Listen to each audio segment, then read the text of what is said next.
Hey everybody, welcome back to When the Word Trail Music Speaks to the podcast, where we talk about how music helps with depression and anxiety. I am your professional handicap host, James Cox. I have another great interview today. It's okay. So my interviewee is her name is Ray Mattei. Did I say Re that? Mattei. Re Mattei. I'm so sorry about that. Yeah, yeah. She was a she uh she was came to me by Caden Gordon. Caden Gordon is one of my favorite people on this earth. So we do welcome you here, Ray. And Thank you. how are you doing today? I'm great. It's good to be here. Great. Yeah, yeah, yeah. So you're a country artist, and I love country. I mean, country is my number one genre of all time. Right. And usually I ask people who they prefer to listen to. So I'm gonna ask you that right now, okay? Would you Okay. prefer to listen to either Dolly Parton or Reba McEntire? Hmm. Yeah, that's a I hard like one. I Yeah, That is a hard one because I like them both a lot. It would right. probably depend on the song, really. I mean, they're Yeah, both really good. they're both great. Yeah, so Mm. I guess that's not a fair question because I mean, Dolly is like the queen, and then Reba McEntire is like the queen also, but she's kind of I don't know who really is the queen. I don't think Hmm. there really is a queen in country, is there? Yeah, I don't know either. There's a lot of queens. Yes, lots of queens, lots of queens, lots of queens. Yeah. Yeah. So, but you perform all over the world, Japan, Singapore, the Philippines, which is great because I've been to the Philippines one time, because my dad is a retired colonel. Um, Oh, wow. so what's a unforgettable moment from those um from those other countries that's not really welcome here at this I mean like how different is their music over there, and I guess how do they perceive your music over there? They were very perceptive of the music over there. And, they have their own traditional music for their country. But especially like in Japan, they just love American music. Nice. And what I found was really interesting was that like some of the plazas, there'd be kids um, dressed up like Elvis. Really? Yeah, it was very interesting, and they just loved Elvis over there. So, but they were very receptive, and we played a lot for the military over there in Japan, Singapore, and the Philippines. And they were very respectful and just loved the music, and were very kind and treated us so nice. So it was really fun to do it and to meet Yeah. everybody. And I just am grateful for our military. Yeah. So it was just an honor. It was an honor to be able to.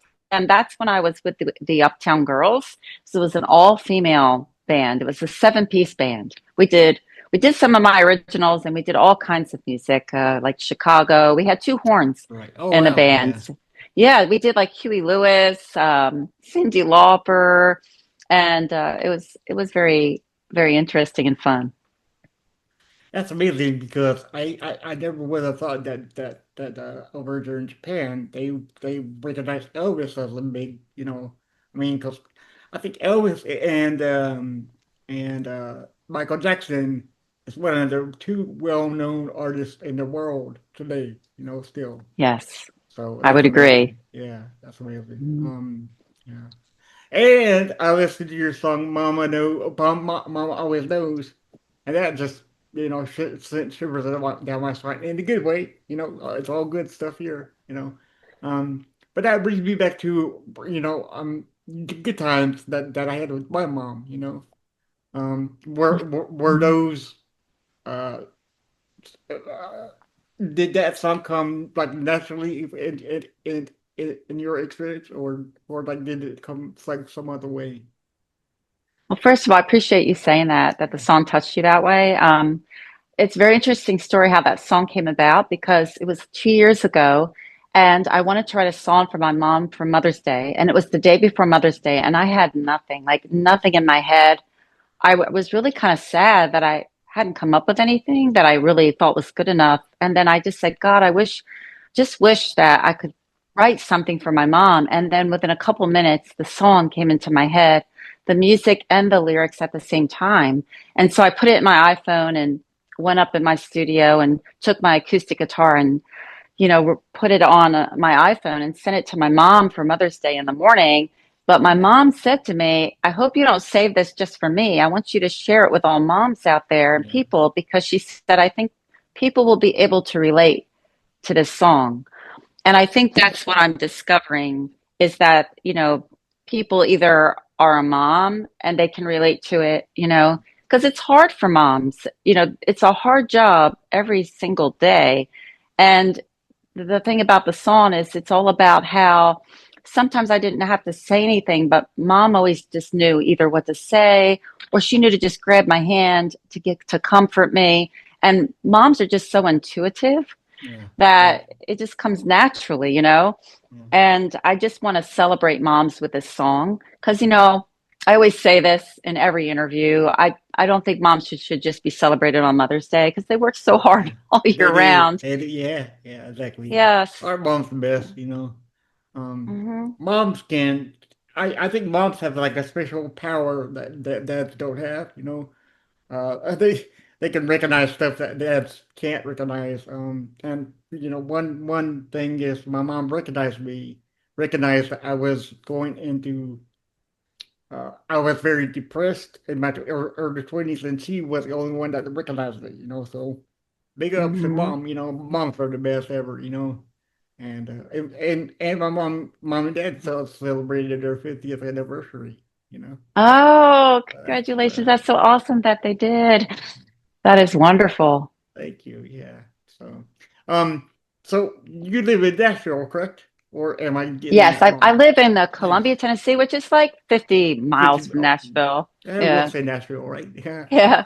Yeah. I've always wanted to go there, you know, so that's what I'm asking you. So, but being in Nashville, what's the biggest shock musically or culturally coming from, you lived in Boston and New Jersey, correct? Yeah, so Hmm. what was the biggest shock coming from Boston or New Jersey to Nashville? Because I Well, know they're very different, you know.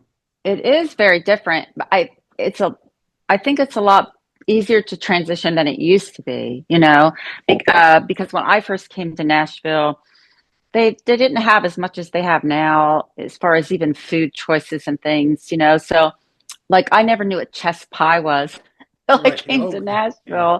Nashville, because I was raised on like bagels and the Philadelphia cheesesteaks and you know and things that are really you only find like in New Jersey, like pork roll. A lot of people don't even know what that is, and Right. so it was a cultural change in that sense. A lot more country cooking. The meat and three, as they call it, which is a lot different than New Jersey, was. But they have branched out a lot now, and you can find, and a lot of people from the north, such as myself, have moved to Nashville. So there is a lot more mix of food and culture. Yeah. I've always wanted to go to Nashville because Nashville is like the home of country, you know. And I'm a big country fan, and my sister is too. So I always want to go to Nashville, you know. Yeah. And I've heard that the picking parlor. I don't know if you've been there, but if you have, please tell us about it because I heard that was a place to go. You know, Are you talking about Kimbrough's? probably. Yeah. I just Or the pick and parlor in the Opryland Hotel? I think it's a hotel one because somebody just told me to go to picking parlor. They didn't say which one. Yeah. Yeah, the Opryland Hotel has the pick and parlor, and I played there. I played the Opryland Oh, Hotel. Yeah, I had like what you would call a residency there for about yeah. 9 months. I was actually playing in the Midwest with a country band, and a man came up to me and said, "If you move to Nashville, I'll put you in the Opryland Hotel playing." And I thought it was a joke at first, but it wasn't. He was the booking agent for the Opryland Hotel, Right. and so I ended up playing the Opryland Hotel for like 4 times a week, all the time. And Pick and Parlor was one of the places in there. There's also a place in Franklin, Tennessee called Kimbrough's Pick and Parlor, which is also historical. And Okay. I just played there like 2 or 3 weeks ago. And it's just people will just sit on the porch and play. There's so much connection there and history. It's an Mm, awesome place to also go. mm. Well, okay, so you're the first artist that I've interviewed that had the residency, you know, somewhere. Yeah, I call it a residency. I don't know if they called it then that, but Okay. yeah, I was actually booked there all the time and they would move me around to the different rooms in the Okay, hotel. They yeah. had like three different rooms that you could play in. And so Okay. they would say, tonight you're going to be in the pick and parlor. Tomorrow you're going to be in the Jack Daniels saloon. Okay, I'd just be yeah, yeah. moving Because I around. wasn't sure how that works, so I wanted you to explain it to me. So I guess it's Yeah. they like book you for a few months, and then every night you'll go to something to a different room and play. Yeah, I had a contract Oh, with them. okay. Okay, contract. Yes. Okay, perfect. Yeah. Perfect. Um, so looking you up, I, I, I found that you said that you described your sound as a smooth pendant noir. I don't know what that Pinot Noir. P-I-N-O-T. Yeah, yes. All right. With a little dirt and an ice cube, that's a little sass too. Um, so your next album is coming out soon. I really hope to God it is because your music is so great and I love Mama Always Knows. Thank you. What would you say your next album might taste like since you compared yeah. Maybe a little bit of a nice smooth bourbon mixed in there. Ooh, I Uh, love it. Yeah. yeah. And I'm really excited about this new album Okay, because yeah. it has uh, some really cool songs on it. I've matured in my songwriting and as an artist, so I'm very excited. But there'll be a combination. So there'll be some modern country that kind of kicks and rocks, kind of like "You Got Two Wheels," that song. And then there's going to be some stuff that's a little more rootsy, some banjo, some fiddle in it. And so I'm very, very excited about it. And do you know the actual date that it comes out, or are We're, we we're still working on it? planning mid-March. Okay. So I don't have the exact date, but somewhere in the mid-March. I don't have a title for it yet, though. So I'm No still title. Okay. not sure yet. Not sure yet. I don't know. I don't know if I'll let the fans decide or if, Right. somebody else will decide Right. or Yeah. I'll decide. Usually it's me that decides. But yeah, I'm still kind of toying around that in my head what I want to call it. Yeah. Now, how does that process work for naming the actual album? Because naming the album is very um pivotal, for a musician, Yeah, So thank you how for do you, noticing that. yes. So how do Um, you I mean like because I know some artists allow their guests to allow their fans to name their album and I'm sure you'll find out figure something out but when you title your own albums how how does that look like you know that's a very good question, and a lot of thought goes into it for me. And I think probably most artists, there's a lot of thought that goes into it. I think it has a lot to do with my journey at the time and where I'm at in my life. okay What's going on. yeah And for me, the last album I titled "Believin' is Seeing." It yes was a song on the album, but it really was what I was trying to live my life doing. Just kind of giving it to God and having that vision in my head yeah where I don't have to see the future. I'm just going to believe this is going to happen. I'm just going to move forward. right And so that's what I ended up naming that song. And I end a lot of my shows with that song because it gives people hope. And I wanted something that was going to give people hope right and yeah be positive. Yeah. yes yes So, but you're right. A lot of thought goes into that, and it does have significance. Right. Yeah. A lot of great album titles are like synonymous with what they mean inside the album. And yeah, a lot of people think that a title of an album doesn't mean much, but it means like everything. So I'm so Yeah. glad you like have that to have that process to go behind to name your record. And speaking of believing in sin, if you had to pick three words to describe the album, which three words would it be? Three Hmm. words. Um, all right, three words: Yeah, positive, uh, hope, and faith. perfect. I love them. Yeah, Yeah. yeah, because I had to, that album, and even You Got Two Wheels, which was the first song released off that album, was supposed to come out before COVID, but then COVID hit and everything stopped. Yes. Yes. So, and I just waited because I wasn't sure what was going to happen. Everything, I had a lot of things planned and everything was kind of put to a halt. So, when I finally got that album out, I was finally moving forward with my career with a Yeah. lot of songs that some of them had already been released, but a lot of songs people hadn't even heard yet. Right. Yeah. That's awesome. That's awesome. So we okay. So the writing is over with, and you're recording your songs in the studio. Okay. Yes, yeah. That I, Oh yeah. Go ahead. oh, I still write. I still Oh, keep the writing yeah. going. Wait, no, no, Yeah, no. yeah. Yeah, but I'm leaning to the question, okay? That's fine though. Okay, so when you're in the studio, yeah, yeah, the album's already written. You're recording the album in the studio, okay? What's one must-have like item or thing to help you like record it a little bit easier than you never thought you were? Because being in the studio is stressful, I'm sure. You know, you're on their time. So what helps you like get through like the rough parts if there is any rough parts? That's a good question. You ask good questions. Oh, thank you. I, I have to wear something I feel really good in. Okay. It doesn't have to be dressy, but it has to be something that makes me feel like I'm in the artist mode. Right. And I know this sounds crazy, but I have this red Bucky's cup. That's, Buc-ee's. I love Buc-ee's.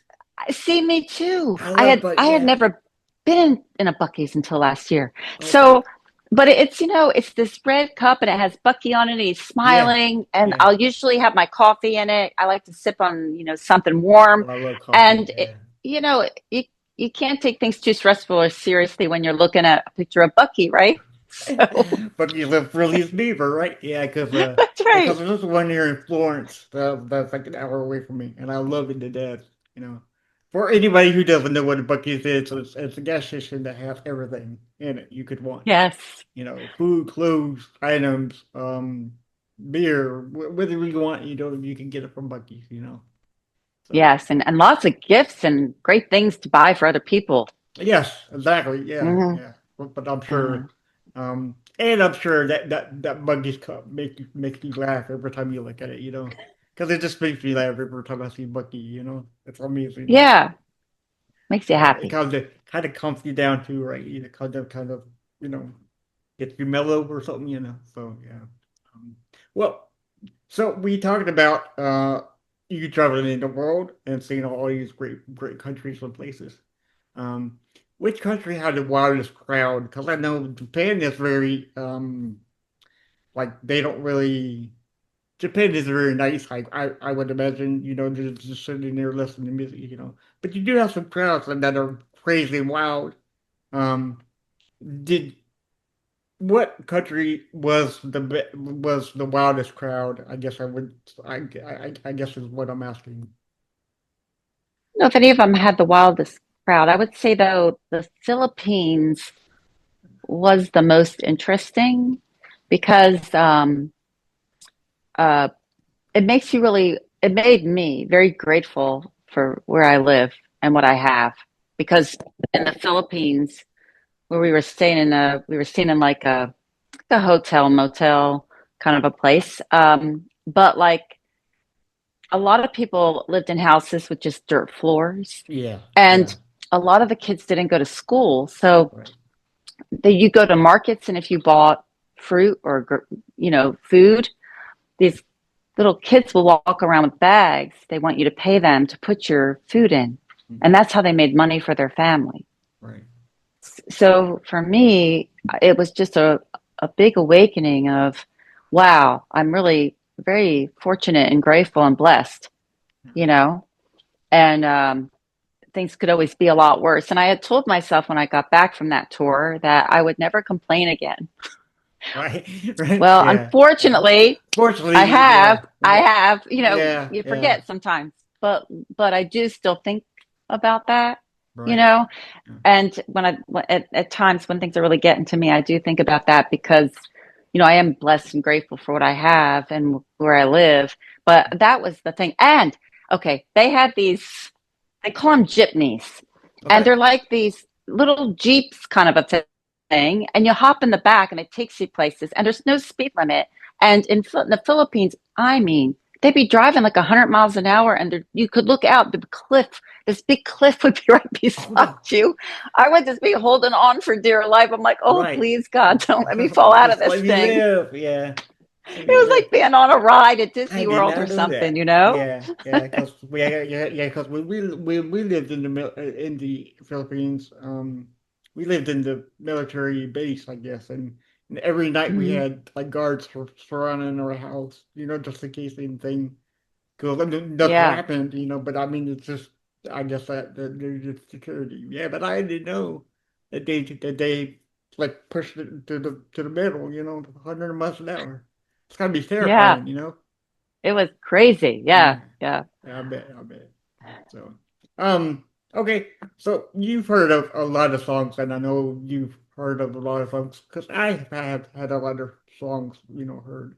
Um, what's one song from another artist that you wish you would written? You know, I mean, there's like a Oh, Reba McEntire song, "Tonight Twain," Dolly Parton I know song, the even. I know the answer to this right away. Great, great. Um, it's by Travis Tritt and it's the song called Anymore. I went through a very difficult time in my life and I would come home from working and I put my headphones on and I would just listen to that song over and over again. And the chorus goes, I can't help pretending I don't love you anymore because the person still loves this person and it's over. Yeah, And yeah. I had gone through a really bad breakup, and I thought to myself, this person who wrote this song, they understand what I'm going through. It Yes, helped me yes. through. It helped me through it. And I wish I had written that song because I just think it's a sad song, but it's just so beautiful the way it was written. And Travis Tritt, the way he sung it was like just amazing. Travis Tritt is a magical musician. I really, really like his. I haven't spent time listening to his music, but I feel the need to listen now. After talking to you and after what that song means to you, just something Yeah, yeah. just does something to my soul that needs to hear. Because I do remember that song, and I remember loving it to death. Yeah. I got to see him live a Did few you? years back. Yeah, he came to a fair in Lawrenceburg, Tennessee, and he put on a great show. His band Yeah. is amazing. He plays guitar really, really well too, Yeah. along with Yeah. being a really good singer. And he puts on a very entertaining show. And those songs are really good. And now a lot of people now are kind of enjoying that 80s, 90s country again. Yeah. It's kind of Right. coming Yeah. back around. Yes. And he's kind of like, I think there's a young bunch of people now that just go, oh, Travis Tritt, that are a bunch of new fans. Right, yeah, yeah. Mm, Well, I guess it's saying it's true. Like what's old is new again. And yeah. I'm watching all these YouTube channels, just finding out now the older school music. I'm like, you really have really, but did I forget that they weren't born until like 20 years later? So it's like okay, yeah. So I Yeah. have I have a fun question for you. So, Hmm. so you have a guitar, and I'm sure it's been everywhere you've been. So if your guitar could talk, what would it say about you and your journey together with it? Wow. Yeah. That's a good one. Um, Boy, what would it say? I think it would say that we've come a long way, but we've got a long way to go. There's still a lot more we're going to do, and it's we've learned. There's been some mistakes we've learned along the way, but there's been some crazy, great, incredible times, and we're looking forward to some more crazy, incredible Yes, I love it. times. I love it. Now, do you prefer playing electric guitar or acoustic guitar? Because by playing them both, they're very different. I mean, one's loud and the one's like, for me, acoustic is more like soothing. I don't know why. I don't know how I feel that. But Mhm. so I yeah. like them. I like them both for different reasons. Because I do play some lead guitar. Yeah. I'm playing lead guitar on "You Got Two Wheels," but I think I'm more comfortable on the acoustic because I write on it, and I've spent so much time on that. Like even when I was learning guitar, I would spend a lot of time on the acoustic guitar. So I think I'm most comfortable on the acoustic, and I feel like I'm probably the most creative on the acoustic because Yes. a lot of times when I write, I either have my acoustic or I'll pick it up later and, figure out the chords and on the acoustic guitar. Right. Yeah. They say that playing acoustic is a little bit harder because of the neck and everything. But I'm not too sure about that. Yeah, but I mean, acoustic Yeah, is it that's can what I be. heard. Yeah.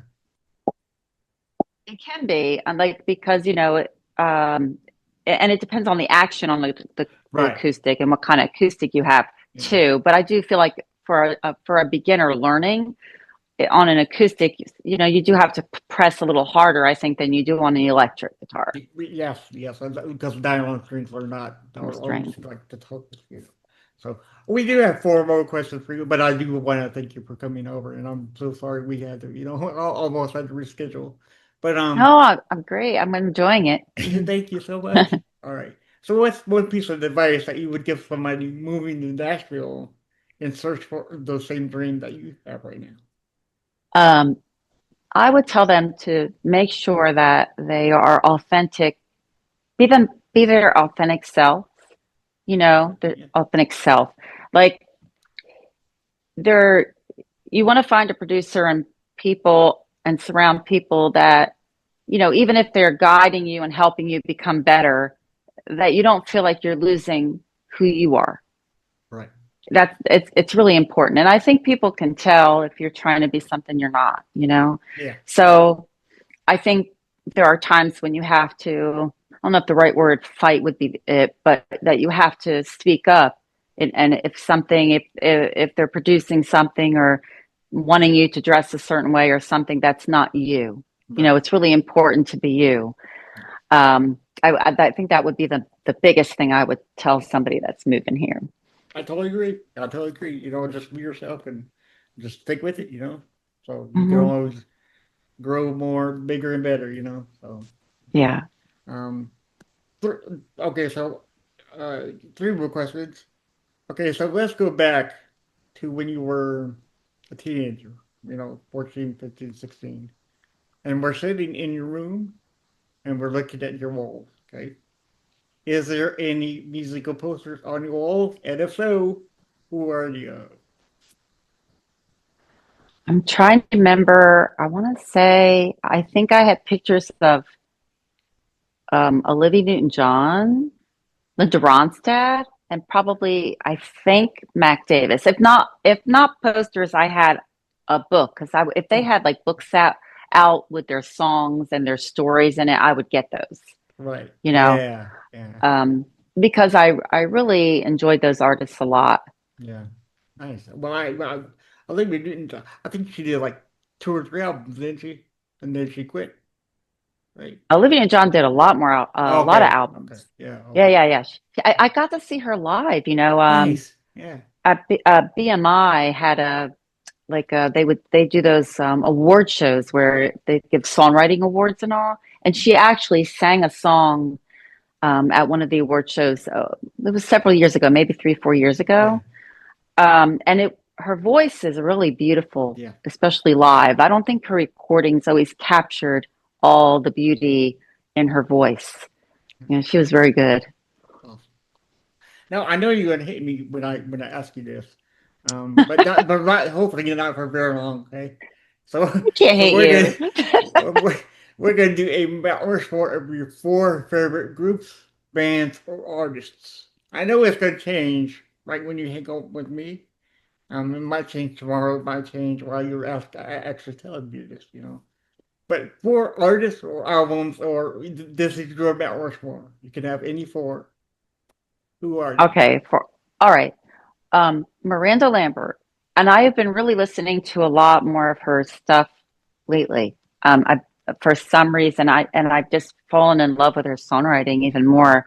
Her album Postcards from Texas is really really good, and but she I think she's a really good writer, and she does some of her stuff's very traditional country sounding, and then some of it is more modern, Right. and I really enjoy her. I think albums. Linda Ronstadt, Prisoner in Disguise. That album Okay. was a just I just love that album. I think that album had You're No Good on it. Yes, yes, Love is a yes. Rose, I think, Yeah. was on that one. I think, if I remember correctly, but Yeah. there was That's a a lot great of album. good. Yeah. So, Yeah. yes, just to this day, still, I love it. A lot. Um, Harry Chapin. I know because I always loved. He's a storyteller, and Hmm. he was just amazing. He could bring. I mean, his songs were like mini movies. When you listen to his songs, it's like you could smell, taste, and feel what he was Yes. describing in his songs. He was very, Yes. very good with that. And then I'd have to say probably, and I always think songwriting first, Mac Davis. I got to see him live several times, but Mac Davis, it's a very good songwriter. Wrote songs for Elvis, Yeah. like In the Ghetto, an amazing Right. song. A Little Less Conversation. That's another one. Um, but just I thought was a um, he was a good singer, but he was also a really great songwriter. Yes. Yeah. All right. One more question. Now this is going to be the hardest question I'm asking you today. Okay. Mhm. So, is there one artist, album, or song that you can listen to right now, but you cannot tell me or anybody else how it makes you feel deep inside your soul? Oh wow, that's an Yeah. interesting. Uh, hmm. Is there one Oh, it song makes that just you can't express how it makes you feel deep inside your soul? It's like I know what to say, but I can't really form it into words, you know? Yeah. Let me think for a second Yeah. on that. Um, hmm. You know, I'd almost have to say that Travis Tritt song anymore, Perfect. because Yeah. it's so deep and reminds me of such a difficult time in my life that I don't really talk about. Yeah. So I think that would definitely be it. Okay. Perfect. That's a perfect response because you really can't tell me. I really can't. Yeah. Mhm. Right. Well, thank you so much for coming on the show, and I'm begging you to come back. And I promise you, we'll get it the first shot. Okay. All right. But first, before you go, let's give you some shout outs. You're on Facebook, you're on Instagram and YouTube, and you're on X and TikTok. You're everywhere, right? I'm everywhere, and I have a website, remattei.com. If you go there, um, it'll pop up to join my fan club, and you get 2 free songs for joining. And you'll hear my funny stories. I send out like maybe once every week or so a little Right. thing about my whole career and growing up and different things. Yeah. Nice, nice, nice. Well, we honestly do love you here at Wooden Word Tale, and we beg you to come back, just like I said before. And yeah, thank you so much. This has been great. Thank you. I appreciate it. No problem. And with that said, everybody, always remember when words fail, music speaks. Bye, guys.